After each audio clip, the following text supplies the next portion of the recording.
మనం చూసుకుంటే గోల్డ్ రేట్లు ధరలు చాలా తగ్గడం జరిగాయి. సో ఇది తగ్గిన ధరలు నిలకడగా ఉంటాయా లేక పెరుగుతాయా మళ్ళీ తగ్గుతాయా అనే విషయాల గురించి మనతో మాట్లాడేందుకు సీనియర్ జర్నలిస్ట్ మహేష్ గారు ఉన్నారు. ఆయనతో మాట్లాడేది. నమస్తే మహేష్ గారు. నమస్తే. ఈ గోల్డ్ రేట్ అయితే ఇప్పుడు కొంచెం తగ్గింది అని అంటున్నారు. ఈ రేట్లు తగ్గడం ఇలాగే నిలకడగా ఉంటుందా లేకపోతే ఇంకా పెరుగుతుందా?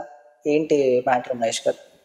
మొన్న బడ్జెట్ లో నిర్మలా సీతారామన్ గారు బడ్జెట్ ప్రవేశపెట్టినప్పుడు పార్లమెంట్ లో దిగుమతి చేసుకునే బంగారం మీద ట్యాక్స్ వే ఆఫ్ చేశారు.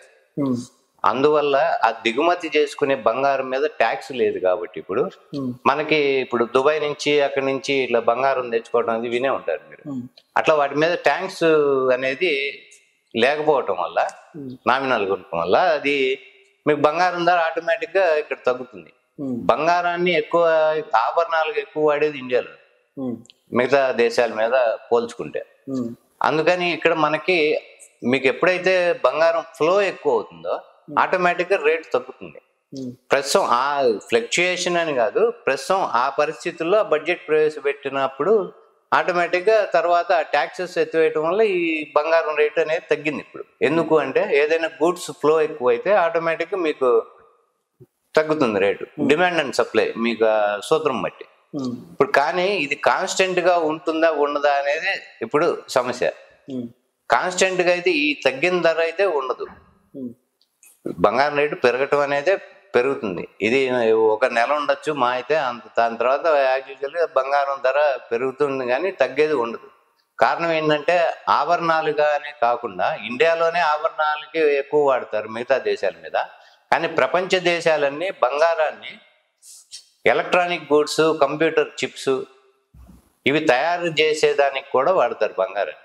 అందువల్ల బంగారానికి ఎప్పుడు డిమాండ్ అనేది ఎప్పుడు ఉంటుంది. అందరికీ అవి అవసరం కాబట్టి ఎలక్ట్రానిక్ గుడ్స్ తయారు చేయటంలోనూ వాడతారు.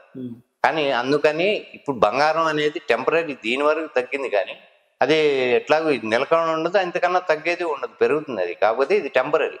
ఫ్యూచర్లో బంగారం పెరుగుదల అనేది ఎప్పటికీ ఉంటుంది, గ్రాడ్యువల్గా ఎప్పుడు పెరుగుతూనే ఉంటుంది. బంగారం తగ్గే సమస్య అయితే ఉండదు. ప్రస్తుతం ఈ పరిస్థితి వల్ల కొంచెం తగ్గినాయి బంగారం ధరలు ఫ్లో అవటం వల్ల. ఇండియాకి మనకి ఆభరణాలు ఎక్కువ వాడతాం కాబట్టి దాని ద్వారా ఇది తగ్గింది ప్రస్తుతం.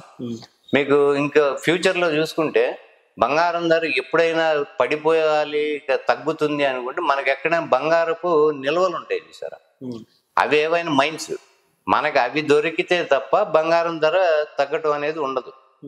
అవి తగ్గాలి అంటే ఆ మైన్స్ అనేది బయటపడాలి. ఆ మైన్స్ మళ్ళీ మనం దాన్ని ప్యూరిటీ తీసుకొని బంగారం మైన్ తోపి మళ్ళీ దాన్ని బంగారం అక్కడి నుంచి తీయాలి అంటే దానికయ్యే ప్రాసెస్కి అయ్యే ఖర్చు మనకు బంగారం రేటు కానీ మళ్ళీ తక్కువ అవ్వాలి. కానీ అంతే రేటు కనుక పడిందంటే మళ్ళీ ఉపయోగం లేని పని. ఒకవేళ నిల్వలు ఏమన్నా బయటపడి దాన్ని ప్రాసెస్ చేసుకొని తీసుకోవాలన్నా ఈ రేటుకి అది కాంపెన్సేట్ అయ్యి ఉండాలి, లేదంటే తక్కువే ఉండాలి. కానీ ఎక్కువే ఉందనుకోండి బంగారం ధర ఎప్పుడు మళ్ళీ పెరిగే తప్ప తగ్గదు. అది టోటల్గా చూసుకుంటే బంగారం టెంపరీగా తగ్గింది కానీ అది ప్రస్తుతం వరకే.